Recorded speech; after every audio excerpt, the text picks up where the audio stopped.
Janata Dal you हो, हम party हो और चिराग पासवान की पार्टी हो, इन सब लोगों ने कहा था कि नहीं, हम ऐसा थोड़े होने देंगे, हम आइन को इस तरह से तार तो होने देंगे नहीं, जो प्रोटेक्शन है माइनॉरिटीज को उसको बहाल रखने के लिए हम बहस करेंगे। लेकिन हमने वहां देखा कि हुआ क्या, कि इस कानून बनने के बाद अगर इस कानून को नहीं माना गया या इसके खिलाफ अवामी जद्दोजहद होगी, तो एक साहब तो बॉम्बे के हैं, उन्होंने कहा कि जलियांवाला बाग बना देंगे। आप समझिए। नमस्कार, आप आर्यन खबर देख रहे हैं। मैं हूं परमवीर सिंह।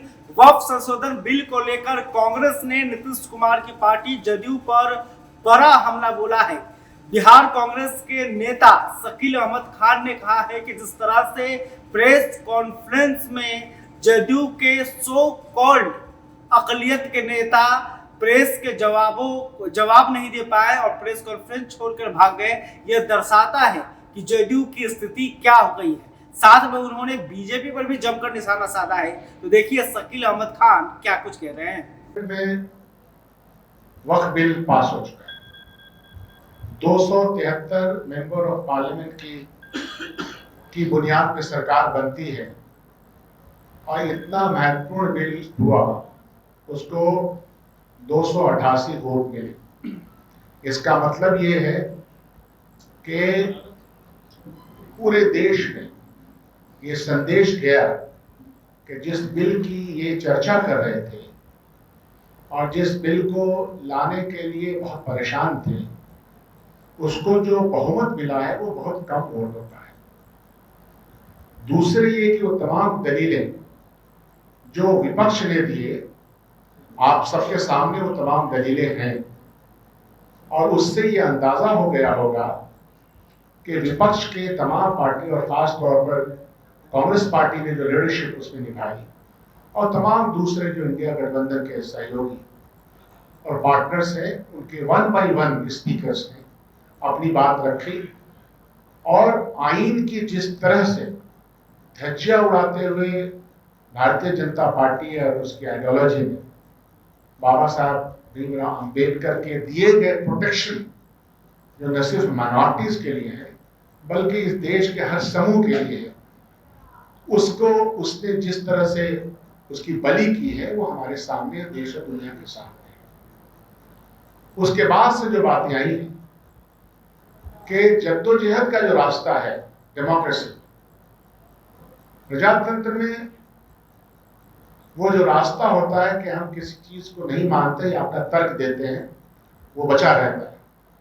फिर कोर्ट के रास्ते भी होते हैं, लेकिन वहां यह सुनने को और देखने को मिला कि इस कानून बनने के बाद अगर इस कानून को नहीं माना गया या इसके खिलाफ अवामी जद्दोजहद होगी, तो एक साहब तो बॉम्बे के हैं, उन्होंने कहा कि जलियांवाला बाग बना देंगे। आप समझिए कि किस तरह की शब्दावली का प्रयोग भारतीय जनता पार्टी की तरफ से किया जा रहा है।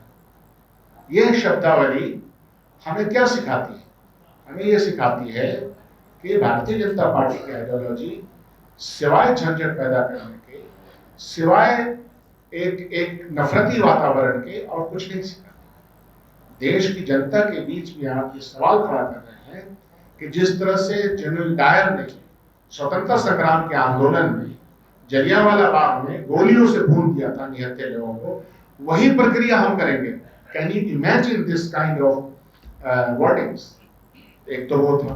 बिहार के संदर्भ में बहुत ही आश्चर्यजनक तो नहीं था मेरे लिए, आप सब लोगों के लिए, कांग्रेस पार्टी के लिए हास्यास्पद था, क्योंकि जनता दल यू के जो कुछ अकलियत के नेतागण को इकट्ठा किया गया एक जगह। हालांकि वो तमाम नेतागण, चाहे उनके मंत्री जो उनके अकलियत के मिनिस्टर हैं, उन लोगों ने कुछ दिनों पहले असेंबली में आप लोगों के सामने बयान दिया था कि नहीं, हम कोई ना कोई रास्ता निकाल रहे हैं, चाहे वो जनता दल यू हो, हम पार्टी हो और चिराग पासवान की पार्टी हो। इन सब लोगों ने कहा था कि नहीं, हम ऐसा थोड़े होने देंगे, हम आइन को इस तरह से तार तो होने देंगे नहीं, जो प्रोटेक्शन है माइनॉरिटीज को उसको बहाल रखने के लिए हम बहस करेंगे। लेकिन हमने वहां देखा कि हुआ क्या। लेकिन हास्यास्पद स्थिति ये थी कि इनको बुलाया गया और मैंने आप ही लोगों का, अपने प्रेस मित्रों को ही देखा कि एक सवाल का जवाब, जैसे कि आज हम प्रेस कॉन्फ्रेंस कर रहे हैं, आपके सवाल होंगे, उसका जवाब हमको देना हमारा फर्ज बनता है। तो आप समझिए कि क्या मन स्थिति होगी और किस तरह का दबाव और किस तरह का प्रेशर होगा कि साहब आप अपने अकलियत के नेताओं को सो कॉल्ड आप एक जगह प्रेस कॉन्फ्रेंस में लाते हैं और फिर उनके पास कोई जवाब बन नहीं पाता।